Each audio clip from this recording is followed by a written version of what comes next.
We are more than just a church. We are a family who deeply cares for each other, a family who puts Jesus at the center,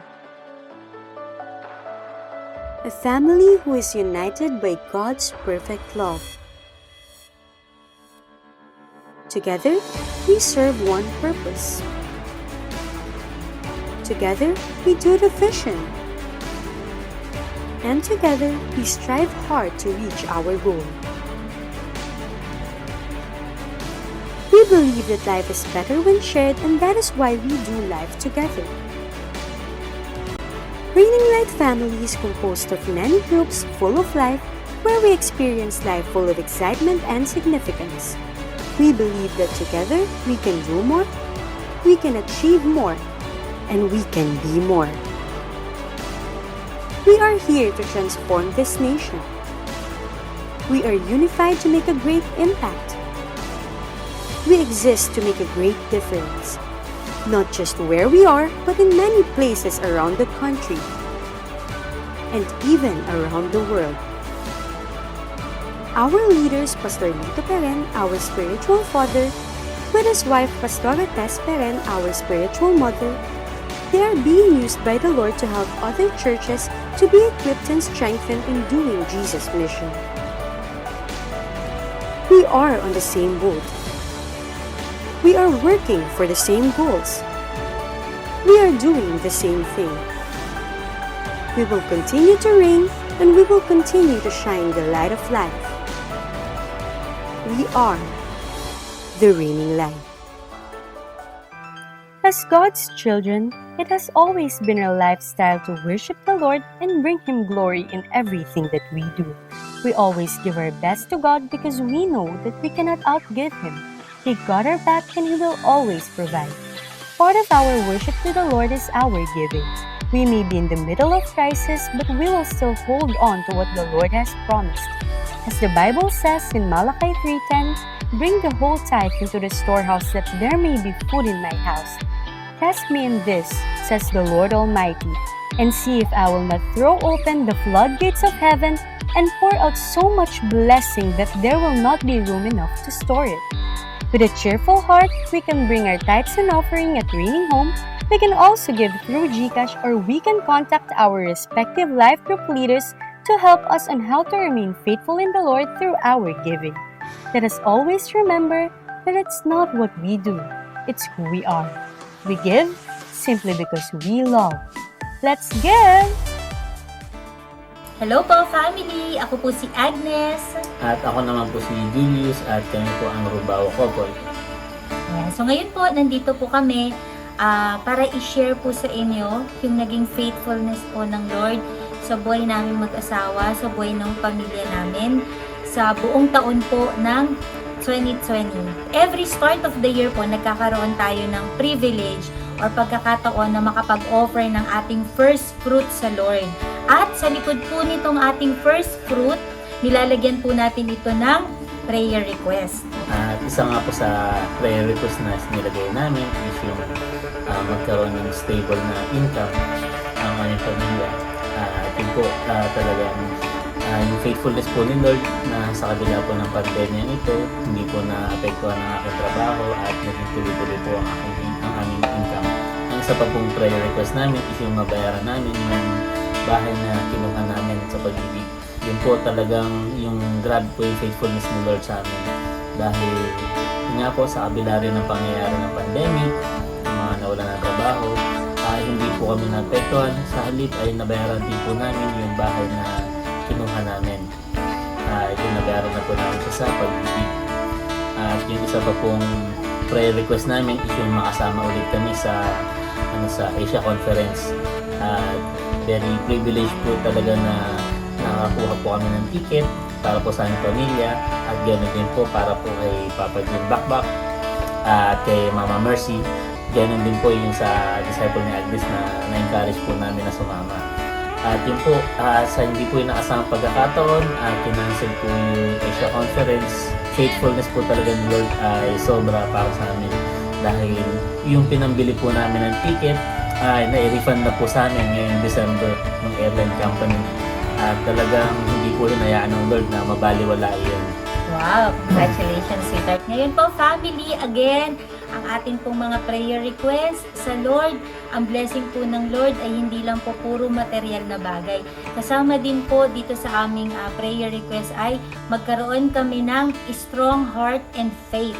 Ayun, at sobra pong pasasalamat namin sa Lord dahil this year, despite po ng yung pandemic na nangyayari sa bawat isa sa atin, nanatili pong matatag at matibay ang aming puso at pananampalataya. Nandito din po sa aming prayer request yung good health, protection, and provision. This year po, despite po ng pandemic, wala pong nagkasakit sa amin ng malubha, wala pong na-hospital, tuloy-tuloy po ang aming pagkain at grabe po ang provision ng Lord, hindi po natatapos sa buong taon. Yun, at ganun din po yung protection niya po sa amin. Nandito din po, family, yung sa prayer request namin yung magkaroon ng Ministry of 12 and Building 144. Ayan. Family, this year po, despite ng pandemic, from in-person cell group to online cell group, ayan, nakabuo pa rin po kami ng 12 disciples sa team namin. At sa team po namin, nakabuild po kami ng 3 cell leaders. Ayan. At ngayon po, ito pa rin po yung patuloy namin pinagpipray na samahan kami ng Lord for building our team, building ministry of 144. Ayan. So family, ngayon po gusto po namin na i-encourage kayo na this 2021, magbigay po tayo sa Lord ng ating unang ani. Ayan, makikita po natin yan sa Malakay 3:10. Ayan, kung paano po tayo china-challenge ng Lord. At kagaya po ng nangyari sa family namin, naniniwala po kami, dadaloy din po ito sa inyo. Kung ano po yung faithfulness na ibigay natin sa Lord, ibabalik po yan sa atin 10 times fold. Ayan, so ang score po namin sa aming first fruit prayer request ay 6/7. Ayan, so sobra po kami nagpapasalamat sa Lord. Sobra po kami excited na i-share po ito sa inyo, family. Yun lang po, family, at salamat po. Bye! Magandang araw sa ating family. Welcome sa ating Sunday celebration. Ako po pala si Georgette Cebu, and mula dito sa Reigning Home, ramdam na ramdam ko ang excitement ninyo to hear the Word of God. Kaya naman, itag na natin ang ating mga ka-life group, friends and families from abroad, and para sa mga young pro, don't forget to tag our workmates, and also don't forget to share this live stream. Kung ano man yung marireceive mo this day, don't hesitate to comment it down below. And for our first timers, sa mga bago dito sa live stream, welcome sa family! Alam ko, hindi aksidente na nandito ka. Naniniwala ako na may purpose si Lord, kaya ka nandito. At sa mga patuloy na nag-engage at nag-involve sa gawain sa Lord, at sa mga patuloy na faithful sa pagbibigay sa Lord, maraming salamat sa inyo. And I pray na patuloy kayong i-bless ni Lord. Kaya naman, alam ko ready na kayo dyan, dahil dito sa Reigning Home, ready na kami. Kaya worship team, let's go!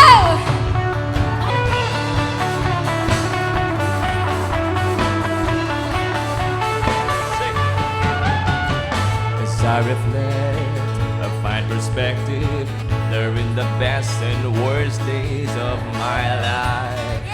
You were always on my side. Hey! You're in the pain, you're in the promise, and when the days of furnace past my faith, you're the fourth within the flame. Come on, let's declare this. I don't need to know what the future says, 'cause if the past could talk, he would tell me this.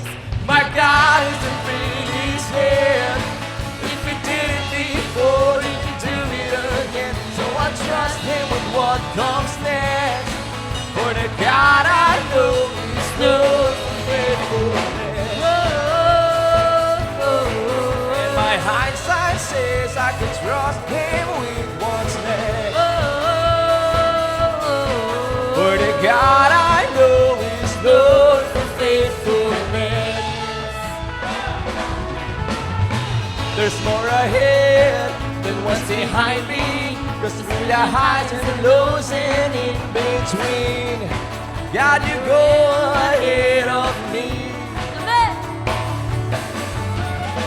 And when you call me, I will follow.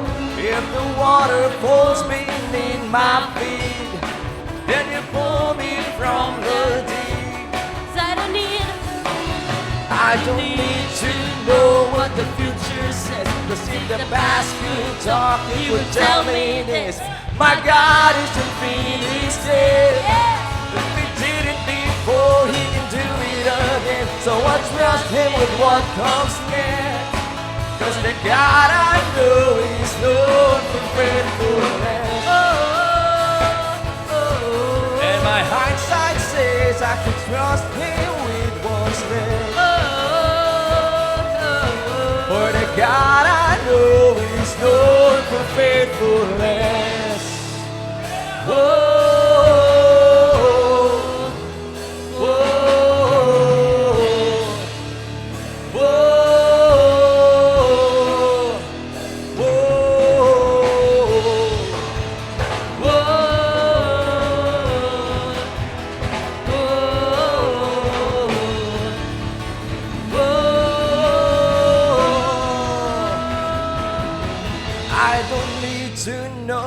The future says, 'cause if the past could talk, it would tell me this.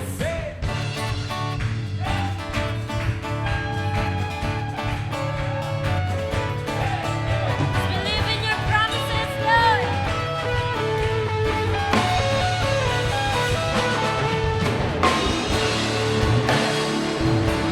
We believe in you. We hold on to your promises.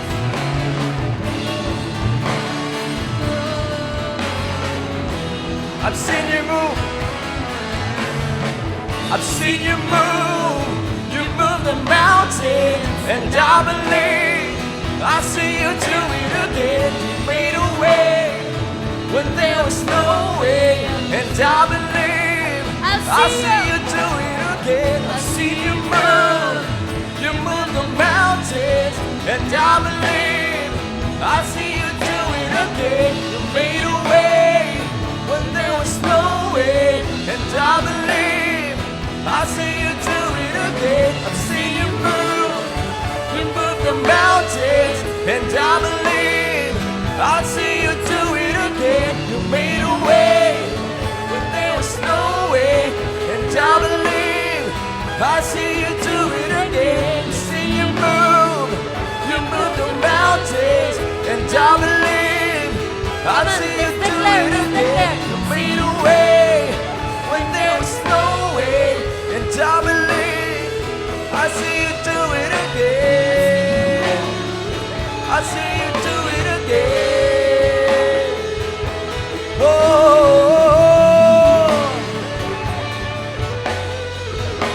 the one's present.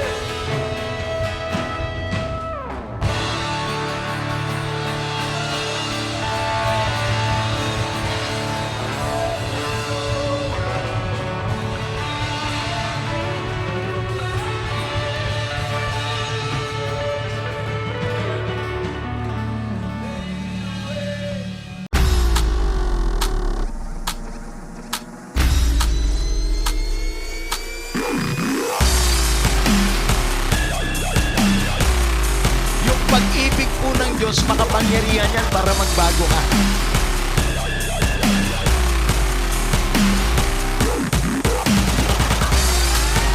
You need to do something, build something new for the We Lord. are not called by God to be saved.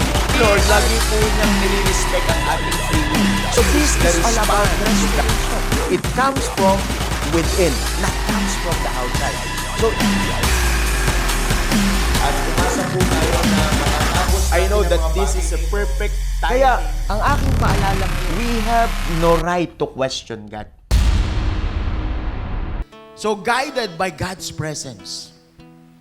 Alam nyo, marami po sa buhay natin, marami tayong guide, marami tayong sinusundan. No, pero siguraduhin natin itong 2021 ay meron tayong gabay, meron tayong patnubay ng presensya ng Panginoon. Kaya po doon sa kanyang salita, pinanghahawakan natin ito na tayo po, hindi tayo hahakbang, hindi tayo gagalaw kapag hindi natin siya kasama. Mga kasama, parang hindi kayo excited. No, be guided by God's presence. So yung presensya pa lang ng Diyos, tandaan niyo po sa panahon ni Jesus, presensya pa lang ni Jesus, na-torture na yung devil. Nabasa niyo ba yung kasaysayan? Yung legion, nakiusap sa Panginoon na pumunta sa mga baboy. Bakit? Na-torture ng presence ni Jesus ang demonyo. So ano ang gusto kong sabihin sa inyo ngayon? If you have the presence of God in your life, walang demonyong makakapag-stay sa buhay mo. Walang makakapag-stay na demonyo sa pamilya mo at sa tahanan mo. Kasi yung presence ng Lord nakaka-torture sa devil. And I do believe na hindi yan nagbabago. Kaya po, tingnan natin mabuti yung previous situation natin. Yung previous situation natin, we are oppressed. Wala tayong magawa. We are oppressed by situation, we are oppressed by life condition. Matindi yung oppression na binigay ng mundo. Merong pandemic. At ang pandemic na ito, wala tayong magawa. Oppressed tayo, ikinulong tayo sa bahay. Hindi makapagtrabaho, hindi makalabas ng bahay. Bakit? Matindi ang oppression. At kapag tayo ay oppressed, merong matinding pinagdadaan ng hardship. So after oppression is hardship. Sino dito yung hirap na hirap ka pa rin mag-adjust ngayon? So merong mga hardship na nangyayari sa buhay natin, sa relationship, sa career, sa finances. Marami tayong pinagdadaan ng hardship sa buhay natin. Sa business, sa lahat ng aspeto ng buhay natin, meron tayong hardship. Then meron din tayong, after ng hardship, meron tayong suffering. Mayroong kahirapan sa buhay na pinagdadaanan. But I tell you today, God wants to deliver you. Parang gusto nyo pang ituloy. Sino dito ngayon matatapos na ito sa buhay ninyo? Oppression, suffering, and hardship. Matatapos na ito sa buhay natin ngayon. At magsisimula na tayong mabuhay ng malaya. Are you excited to live in freedom? So living in freedom is not you can do whatever you want. No. Hindi po yun. Ang ibig sabihin na mabuhay na malaya, walang anumang umaalipin sa'yo. Hindi ibig sabihin niya magagawa mo ang mga bagay na gusto mong gawin para sa sarili mo. No. You can do whatever you want for God's greater glory. Because there is freedom. And if you are in freedom, no more boundaries in your life. Excited ba kayo na wala ng boundary ang life nyo? Ang ibig sabihin niyan, extend.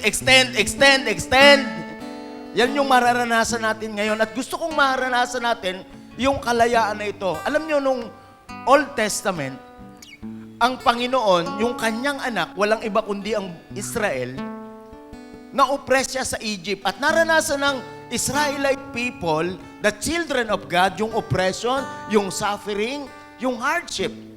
But God delivered them in the hands of Pharaoh.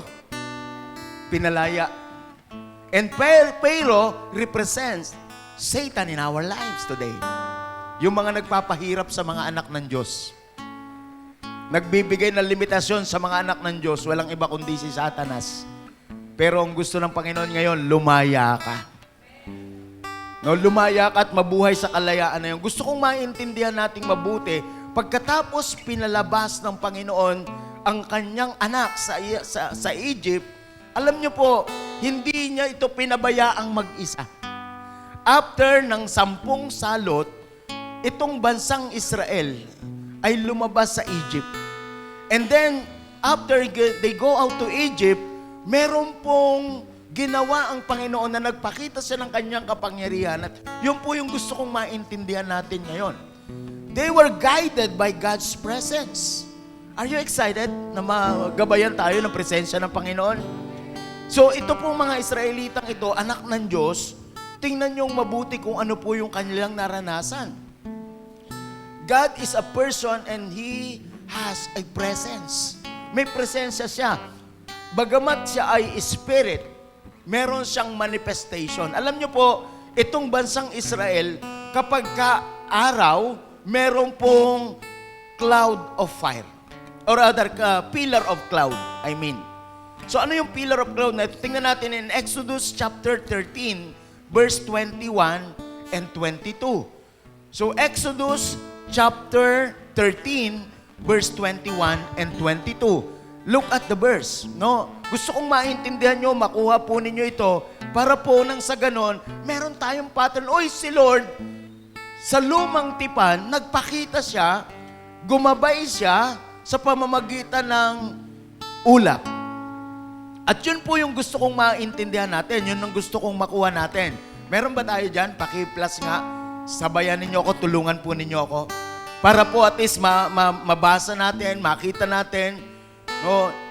So, Exodus chapter 13 verse 21 and 22. By the day, the Lord went ahead of them in pillar of cloud and guide them in their way, and by night in a pillar of fire. Give them light so that they could travel day or night. Ibig sabihin, kapag si Lord kasama mo, mas mabilis kang makakarating sa pupuntahan mo. So merong nagpakita ang Panginoon ng pillar of cloud and then the pillar of fire. It is the presence of God guiding His children. So naniniwala ako na pag anak ka ng Diyos, hindi ka pababayaan ng Diyos. Bakit? Nakita na natin sa Old Testament that if you are a child of God, you are precious to Him, at merong gagawin ng Panginoon sa buhay po ng bawat isa sa atin. So, sino dito yung naniniwala ka na magpapakilala din ng Diyos sa iyo kasi anak ka rin? Kung nagawa niya yon sa kanyang anak na bansang Israel, kaya din niyang gawin sa atin ito ngayon. In a different way. Wala ka nang makikitang pillar of cloud, wala ka nang makikitang pillar of fire, kasi tapos na yon. Hindi mo siya pwedeng sabihin, oy, gusto ko makakita ng haliging apoy, haliging ulap. Bakit? Tatawid ka ba sa dagat na pula? Ang ibig kong sabihin dito, yung power ni Lord, yung presence ni Lord, yung protection ni Lord, yung guidance ni Lord sa kanyang mga anak, na-experience yun. Na-experience siya. At hindi lang po ito dito natatapos, mga kasama. After ng journey nila, because of their disobedience, because of their rebellion, meron pong nangyari sa kanila. Humaba yung kanilang journey. Supposed to be, magta-travel lang sila ng how many days, pero tumagal ng 40 days. Or rather, 40 years, I mean. So ito yung bagay na naging problema nila sa pagsunod nila sa Panginoon. But God is really good. God is very gracious to them. Mahal na mahal sila ng Panginoon. And after that, alam nyo, nagpagawa si Lord ng templo, at yung templo na yon, meron pong bumababa doon na alapaap. Doon nila iminimit si Lord. Pero wala ng pillar of fire, wala ng pillar of cloud. So napalitan na siya ngayon, after noong meron ng templo, nagkaroon na siya ng Ark of the Covenant. So after ng pillar of cloud, after ng pillar of fire, ngayon, iba na yung presence ni Lord that guides His children. Now is the Ark of the Covenant. At yun po yung presensya ng Diyos. Kaya, ano ang nangyayari sa kanila? Kapag ka po sila ay nakikipagyera, dala-dala nila yung Ark of the Covenant. In Joshua chapter 3, no, tingnan nyo po yung ano na to, Joshua chapter 3, verse 6. Oh, in Joshua chapter 3, verse 6 says, Joshua said to the priests, take up the Ark of the Covenant, pass on ahead of the people. So they took it up and went ahead of them. So, yung Ark of the Covenant right now, guide na nila. Wala ng pillar of cloud, wala ng pillar of fire, meron na ngayong Ark of the Covenant. But the same, it is the Lord's presence. So whether it is a pillar of cloud, whether it is a pillar of fire, whether it is the Ark of the Covenant, isa lang ang gusto ng Panginoon, gabayan ka. Ang sinasabi niya, ito ang presensya ko, kailangan nyo ito sa akin, sa inyong paglalakbay. Kailangan nyo ito sa inyong buhay dito. Yan po yung gustong sabihin sa atin ng Panginoon. And I just want to tell you this. Meron pong laman yung Ark of the Covenant na yon to give retention, to give the message to generation. Yung Ark of the Covenant na to, matindi po ito sa mga anak ng Diyos. Nakikipagyera sila, dala nila yung Ark of the Covenant. At ito yung gustong-gusto kong maintindihan ninyo. Habang nagigyera sila, itong mga priest na may dala ng Ark of the Covenant, sila yung nasa una. Pasan-pasan nila yung Ark of the Covenant. Because it is the presence of God. So nakikipagyera sila, dala na yung Ark of the Covenant. Kaya lang, itong mga priest na may dala ng Ark of the Covenant, wala silang espada, wala silang shield, wala silang pana. Wala sila ng kahit ng ano, meron lang sila, presensya ng Diyos. Pero the good thing is this, walang gera na tinamaan ng priest. Come on, somebody. Pwede ba palakpakan natin ang Lord? If you are carrying the presence of God, God will protect you. Imagine mo, gera, panaan, sibatan, tagaan, pero ikaw walang galos. Hindi mo na kinakailangan proteksyonan ng sarili mo, umiwas sa pana, umilag sa taga. Hindi mo na kailangan ng shield, ang kailangan presence. At kapag daladala nila yung Ark of the Covenant, nakikipagdigma sila, nananalo sila sa giyera. God's presence is very, very crucial in your journey. God's presence is very, very crucial in your battle. Huwag kang maglalakbay, huwag kang lalaban na walang presensya. Come on! Kaya minsan tayo nahihirapan, kaya minsan tayo nalilito. Bakit? Ang presensya ng Panginoon. Hindi na natin makita, hindi na natin maunawaan. So kaya, yun yung bagay na gustong maunawaan ng Panginoon natin mula sa Panginoon ngayong araw na to. Kaya, tingnan nating mabuti. Yung Ark of the Covenant, hindi natatapos doon. Hindi natatapos doon yung Ark of the Covenant. Gusto kong maintindihan yung mabuti. Itong Ark of the Covenant na to, daladala nila yung Ark of the Covenant, pero 3 lang yung laman. Imagine mo, daladala yung Ark of the Covenant, pero 3 lang yung laman. It seems like wala itong effect sa atin. Bakit? Hindi natin nakita yung journey nila. Hindi natin na-experience o na-experience nila. Pero yung effect nito sa atin, dapat meron. Kasi ang Diyos hindi nagbabago. So 3 lang yung laman nitong Ark of the Covenant, pero daladala nila ito kahit saan sila pumunta. Hindi kinakailangang mapuno. Hindi kinakailangang apaw. 3 lang na importante, magtatagumpay ka na. Kasi sa buhay natin, minsan marami kang dala hindi naman kailangan sa paglalakbay. Come on! Sino dito yung bigat na bigat ka sa buhay? Kasi baka marami kang dala. Ang kailangan mo lang, yung 3 laman noong Ark of the Covenant. And I pray this day na ma-receive mo ang revelation na ito. Dapat sa journey mo with the presence of God, meron kang mga ganitong bagay. Number 1 na laman nitong Ark of the Covenant is the bread from heaven. Manna. Bread from heaven. It is recorded in Exodus chapter 16, starting from verse 32 and 33. I just want you to write it down. Write it down. Because it is God's provision. Kapag may presence, may provision.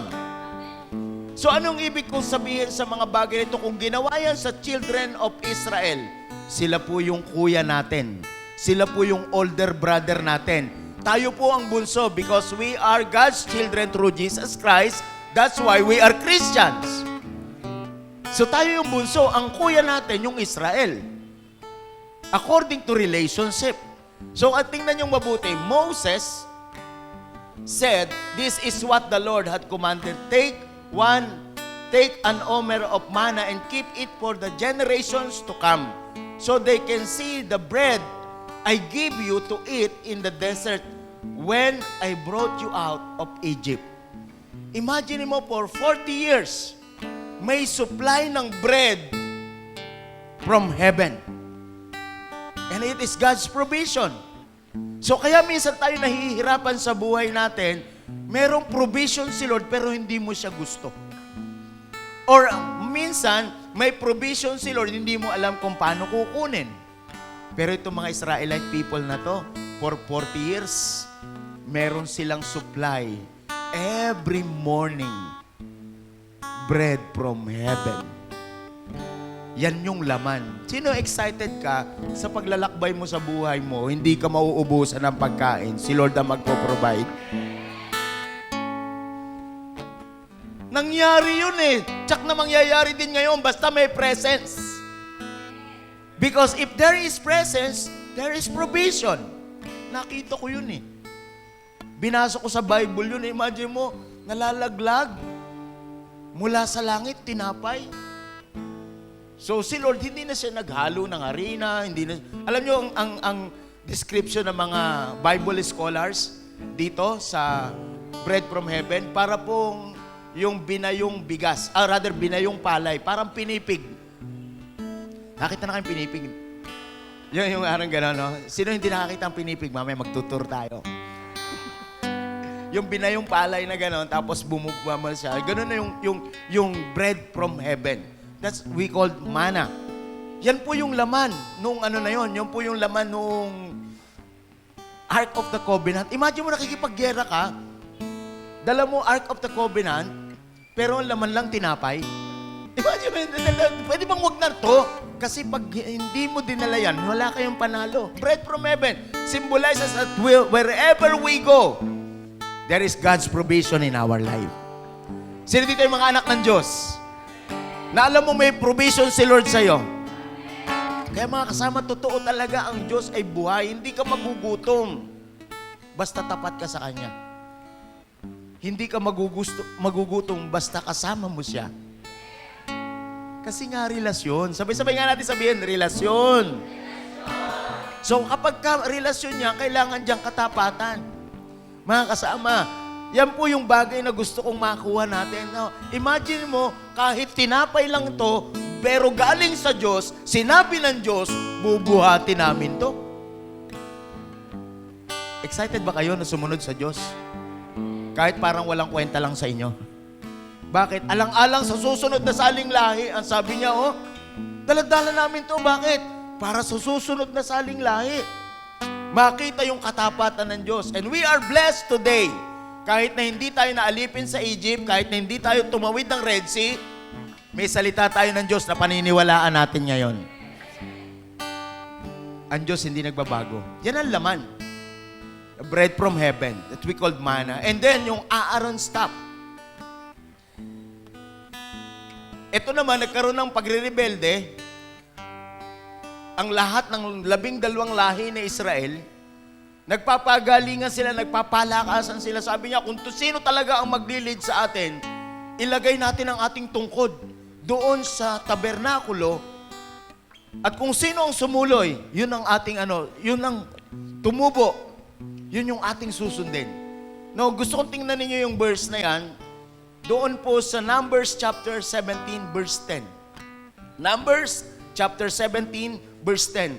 Inilalatag ko lang po ito sa inyo ngayon para po maunawaan natin that God is really amazing. God is really powerful.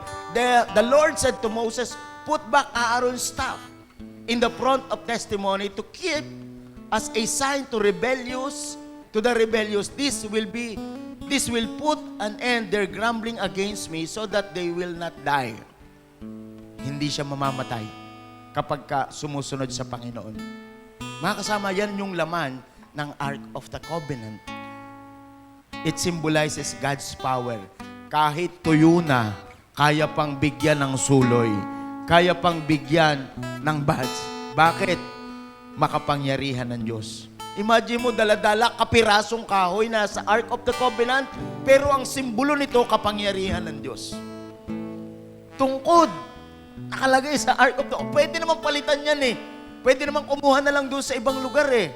Kahoy lang naman yan kung hindi mo naiintindihan ng simbolo, kung hindi mo naiintindihan ng present. Kaya mga kasama, gusto kong makita ninyong mabuti itong mga bagay na ito. Para sa paglalakbay natin sa 2021, nagpe-prepare na tayo hanggang 2022. Kasi merong matinding gagawin ng Panginoon sa atin. Kaya huwag kayong magse-celebrate sa mga bagay na na-acquire mo na. Kung nakabili ka ngayon, huwag ka masyado ay, meron ako nito. Hindi, marami ka pang bibilin. So huwag kang malalasing ng iyong kaunting tagumpay. More to come. More to come. Are you excited for more? So be guided by God's power. Tindi ng kapangyarihan ng Diyos, mga kasama. Kaya meron pong Aaron staff. Bakit? Kasi mga tao talaga, rebelde. May gusto si Lord, ang tinding kumontra. Kaya mga kasama, huwag niyong pagaanin ang trabaho ni Satanas. Huwag niyong pagaanin ang trabaho ni Satanas. Pahirapan natin si Satanas. Sino dito ang gusto natin pahirapan si Satanas? Basta sinabi ni Lord, papangyarihin natin. Minsan kasi, sinabi ni Lord, ikaw pa lang, sapat na eh. Matindi ka ng kontra. Mga kasama, huwag mong kukontrahin ang salita ng Diyos. Huwag tayong magre-rebelde sa Kanya. When God said, it is done. It's done. It is finished. Sinabi ni Lord Doon ako, pinanghahawakan ko yun at gusto kong i-impart ito sa inyo ngayon. Huwag na tayong magrebelde sa salita ng Diyos sapagkat ang salita ng Diyos ay kapangyarihan. No, kaya mga kasama, yung pangatlong laman nito, yung tablet of stone. No, stone tablets of covenant. It is the word of God. Yan po yung pangatlong laman nito. Exodus chapter 31, verse 18. No, Exodus chapter 31 verse 18. Ito po yung tablet, stone tablet of covenant. Sabi ng verse, when the Lord finished speaking to Moses on Mount Sinai, He gave him the two tablets of testimony, the tablets of stone inscribed by the finger of God. Whew! Bago ka pa pala magka-tablet, nauna sila. Social si Lord. Kaya mo ba pagmamalaki yung gadget mo ngayon, yung tablet mo ngayon, ako, may tablet na sila. Bago ka pa magka-tablet. Anong gusto kong sabihin dito mga kasama? It is the very word of God. At ang kapangyarihan ng Diyos, mga kasama, mga kapatid, mga kaibigan, pag yan nangyari sa buhay mo, ibang klase. Pinaniwalaan mo sa kanyan mangyayari.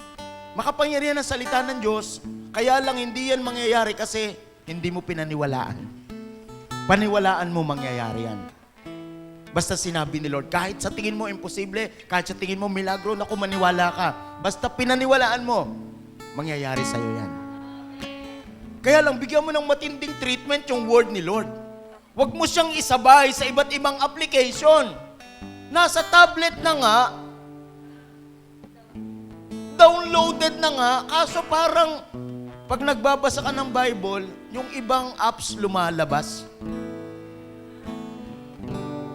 Kaya yung word ni Lord, masyado nang mababaw ang dating sa'yo, minsan nga, mas malakas pa yung games eh. Mas malakas pa yung Messenger, mas malakas pa yung Facebook. Bakit? Nasa tablet lang.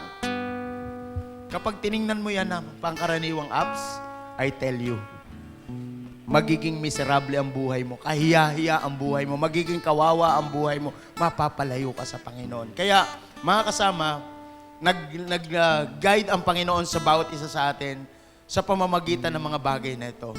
Tingnan niyo po yung sinabi sa Hebrew chapter 9, verse 4. Diyan nyo po makukuha itong verse na ito. Hebrew chapter 9, verse 4. Which had golden altar of incense and the gold covered of ark of the covenant. This ark contained the gold of jar of manna, Aaron's staff that had budded, and the stone tablets of the covenant. Yun po yung binasa ko sa inyo ngayon. Yan po yung laman ng Ark of the Covenant. Yung tatlo na to. Pero yan po, presensya ni Lord. Are you excited with the presence of God?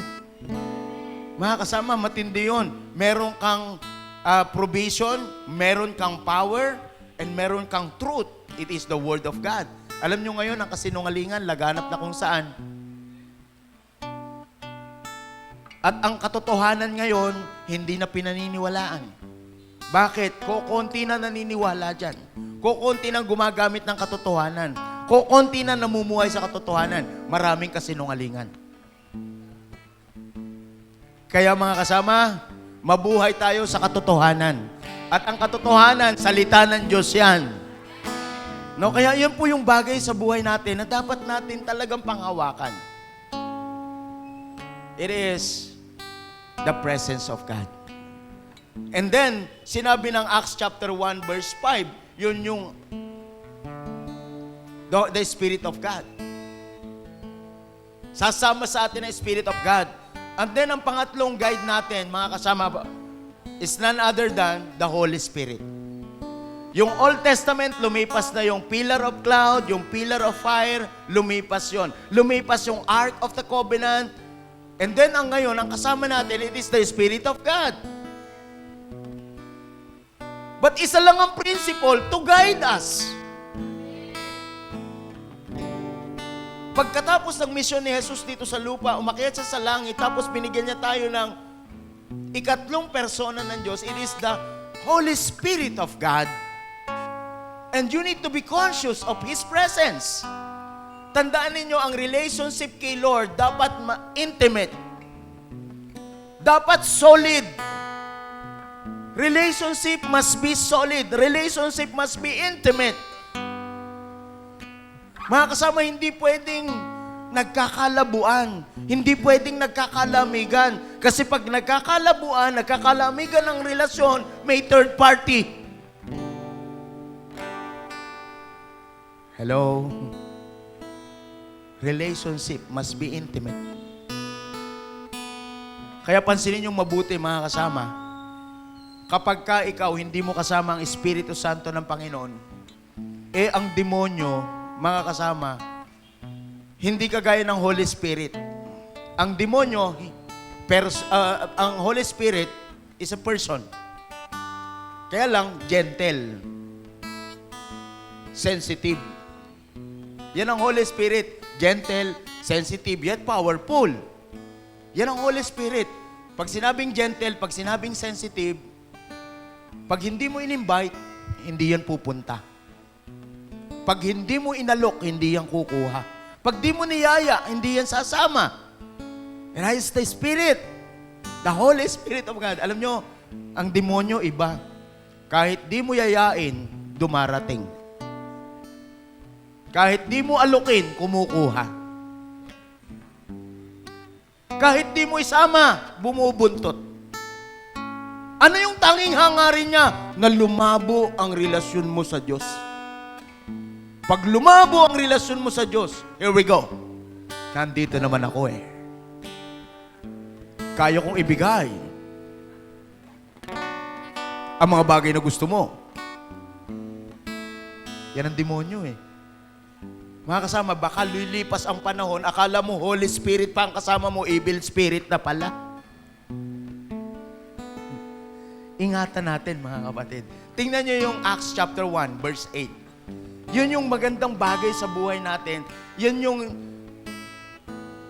reminder doon po sa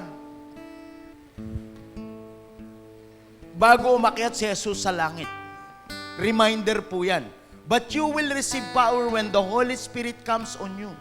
And you will be my witnesses in Jerusalem, in all Judea, in Samaria, and to the ends of the earth. So if you were guided by the Holy Spirit of God, you will become His witness.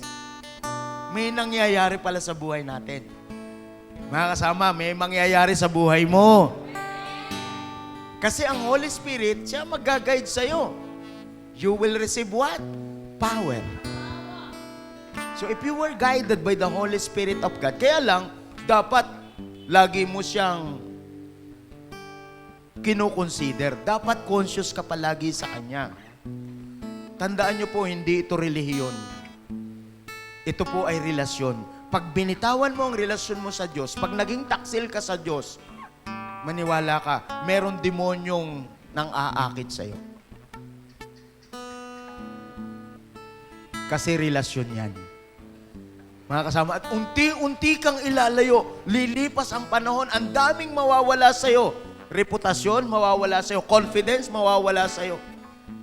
Bakit? Sinusunod mo na siya. Nahihiya ka na dyan na hindi mo maintindihan kung bakit. Naranasan mo na yun, nahihiya ka na hindi mo maintindihan kung bakit. Natatakot ka na hindi mo alam kung ano kinatatakutan mo. Yan yung mga bagay na daya ng kaaway sa buhay natin. But thank be to God, be guided by His presence. And He is here today. Meron siyang promise, I will never leave you nor forsake you. Kaya mga kasama, sa paglalakbay natin, sa pamilya natin, sa ginagawa natin, see to it mo na ang Holy Spirit kasama mo. Sa pagkain mo, sana isama mo siya. Masarap na kasalo ang Holy Spirit. Mangyayari lang yan pag nag-pray ka, Lord, bless mo pagkain ito, salamat dito. Nandyan siya. No, kapag ka ikaw ay sa pagpasok mo sa trabaho, pagpasok mo sa school, ano mga bagay na gagawin mo? Lagi mo siyang isama. Huwag mo siyang iiwan sa kwarto. Huwag mo siyang iiwan sa prayer room. Huwag mo siyang iiwan dito. Lagi mo siyang kasama. Because He is more than willing to guide you. He is more than willing to help you. Yan yung bagay na ito. So may mga guide ang buhay natin. The Old Testament shows that there was a guide, the pillar of cloud and the pillar of fire. And after the pillar of fire and pillar of cloud, the Ark of the Covenant. And after the Ark of the Covenant, it is the New Testament. It is the Christianity right now. It is the time for the Christians. But we have a guide, the Holy Spirit of God.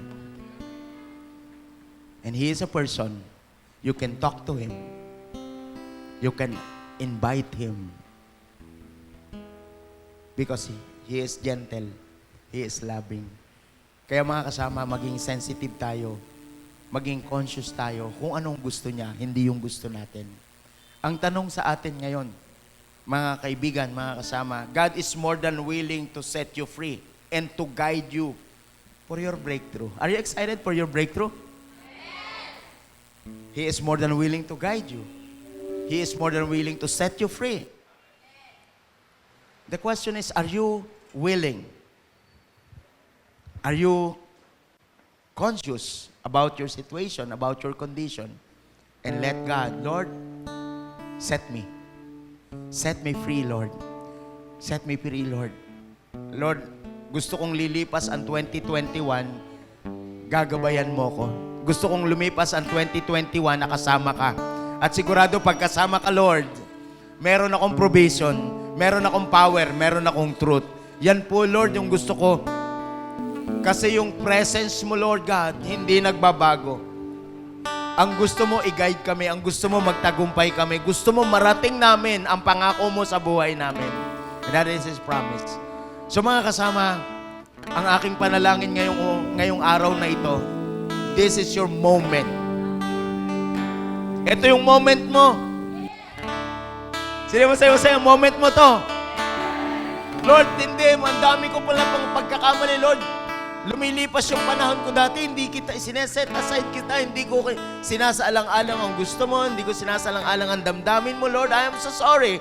But today, God, I am so thankful for your word. And I am more than willing to be guided Imagine mo yung Old Testament principle, Old Testament pattern nila. Kapag ka mainit, merong pillar of cloud. Di mo kailangan ng payong. Hindi ka mangingitim. Bakit? Merong pillar of cloud. Kapag mainit, para tuloy-tuloy ang journey nila. Alam niyo po ba, dadaanan nila? Disyerto. Mainit yung lupa. Or rather, mainit yung buhangin. So kaya gusto kong maintindihan natin mga kasama, matinding magproteksyon si Lord. Pinoproteksyonan tayo ni Lord. And then pagka gabi, na madilim, merong pillar of fire. Nakikita nila yung dadaanan nila. Bakit? May presence ni Lord. And after that, nung meron ng tabernacle, meron ng templo, nawala na yung pillar of cloud, nawala na yung pillar of fire, meron na ngayong Ark of the Covenant. And then, that Ark of the Covenant also is the presence of God. At ngayon, sa panahon natin, meron din sa Christianity era, sa Christian dispensation, meron din po tayong guide. It's none other than the Holy Spirit of God. So, we need to be conscious sa gusto niyang gawin sa buhay natin. Para hindi tayo madaya ng ating emotion, para hindi tayo madaya ng ating kaisipan, lagi nating isaturate ng truth ang life natin. Saturate your mind, saturate your heart, saturate your being by the truth. And it is the Word of God. So be willing. Lord, nandito ako. Gusto kong marating yung pangako mo sa akin. Turuan mo kong maging tapat sa'yo. Huwag kitang lalayuan sapagkat ito ay relasyon. Ayusin mo yung relasyon mo sa Diyos. At tandaan mo, hindi mo kailangan maging perpekto. Kahit meron tayong pagkakamali, kahit meron tayong pagkukulang, mahal ka pa rin ng Panginoon. Hindi nagbabago kung sino ka. Come on, pwede mo palakpakan natin ng Lord. Alisin mo ang daya ng kaaway sa buhay mo na ikaw mababang uri, na ikaw mababang klase. God loves you. Kaya huwag mong tingnan ang sarili mo sang-ayon sa iyong ginawa. Huwag mong tingnan ang iyong sarili sa sinasabi ng ibang tao sa atin. Tingnan mo ang iyong sarili sang-ayon sa pangako ng Diyos. At kung ikaw may panganib na kinakaharap ngayon, may nararamdaman ngayong karamdaman, just ask God right now. Hindi siya nagbabago, makapangyarihan siya. At yung mga nag-e-expect lang ng miracle na makakaranas sa Kanya. In Ephesians chapter 4, verse 25, therefore, each of you must put off falsehood and speak truthfully to your neighbor. For we are all members of one body. In your anger, do not sin. Do not let the sun go down while you are still angry. Verse 27, and do not give the devil a foothold. Huwag mong bibigyan ng puwang, ng butas, ang kaaway sa buhay mo. Mga kasama, do not allow the devil to ruin your life, to destroy your future. Mga kasama, I just want to pray for you right now. Just be humble before God. Guard yourself. Guard your family. Guard your generation. Be guided by God's presence. Just invite His presence right now. Kung may mali, aayusin niya. Itatama niya yan. Hindi ikaw ang gagawa ng paraan. If you want to receive Jesus in your life right now, maaring ikaw hindi mo pa ito nagagawa personally, but I encourage you to have a personal relationship with Jesus right now and pray after me. Huwag mong pabayaan i-condemn mo yung iyong sarili. Huwag mong pabayaan i-condemn ka ng mundo. God wants to renew you. God wants to restore you. And God wants to redeem you right now. Repeat after me. Wherever you are. Maaaring ikaw ay nanonood. Maaaring kasama ka namin dito. Just, kung ikaw ay first time na gagawin mo mga bagay nito, just repeat after me. Panginoon, patawarin mo ako sa aking mga kasalanan. Tinatanggap kita bilang Panginoon at Diyos ng aking buhay. Salamat po, Panginoon, sa iyong pag-ibig, sa iyong pagliligtas. Ikaw po ay aking ama na at ako ay iyong anak. Salamat po sa pangalan ni Jesus. Amen and amen. God bless you. Hello, family! Ako nga pala si MC at ngayon napakarami ko na-receive today. At gaya nyo, excited na ako i-share to sa live group ko. Kayo ba? Ano bang na-take away nyo? Pwede ba i-comment down below nyo yan? And alam mo ba ngayon 2020? Noong 2020, ang daming planong nanlamig. Naniniwala ko doon. Pero alam mo ba? Gusto ko sabihin sa'yo ngayon, yung 2021 mo, muling mag-iinit dahil si Lord ang mag-guide sa'yo. Ang muling plano, mag-iinit. And yung from being broken, muling to being chosen. From being rejected to protected. From being pressured to treasured. Pwede bang sa comment ilagay mo, Jesus is with me. And ngayon, alam ko madaming tumanggap kay Jesus as Lord, as Lord and Savior. At kung ikaw yon, congratulations! And huwag ka mahiyang mag-message sa page na to para matulungan ka namin lalong mag-grow sa presence ng Lord. And again, salamat sa pagsama sa Sunday celebration and see you ulit next Sundays. God bless you! And that's it for our Sunday celebration. We hope that you get empowered and strengthened by God's Word. We hope that you learned a lot. If you enjoyed watching this video, then hit the like and share button to spread hope and encouragement online. Follow us on our Facebook page and other social media accounts. Also subscribe and hit the notification bell on our YouTube channel to stay updated. We'd love to hear from you and to connect with you so we can pray for you. Feel free to message us and send us your prayer request and the topic that you want to talk about. See you again next Sunday. Make sure to invite your family and friends. Worshipping the Lord will always be our lifestyle. We may be apart in distance, but we are one in advancing God's kingdom.